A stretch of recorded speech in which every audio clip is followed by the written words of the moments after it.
In this video, I'll be teaching you on how to download NBA 2K25 on your phone. So we have two options, which is you could download this on your iOS or Android. So it has most likely the same steps. So first, for the option one, you could download the NBA 2K25 via App Store or Play Store. Just search for the NBA 2K25.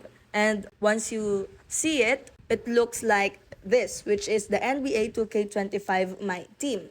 So you just have to tap get or download icon, and once it is installed, just log in with your 2K account to sync My Team progress. So if you play on console or PC. So this version is officially supported and safe to use. It is focused mainly on card-based gameplay, which is the My Team and mini modes. So not the full 5x5 matches. So the full NBA 2K25 mobile is unofficial, which is it doesn't allow direct APK or OBB file installations like on Android. So iOS doesn't fully get the official NBA 2K25 unless 2K releases a full iOS version. So if you find this video helpful, don't forget to smash that like button and subscribe so you never miss a new video.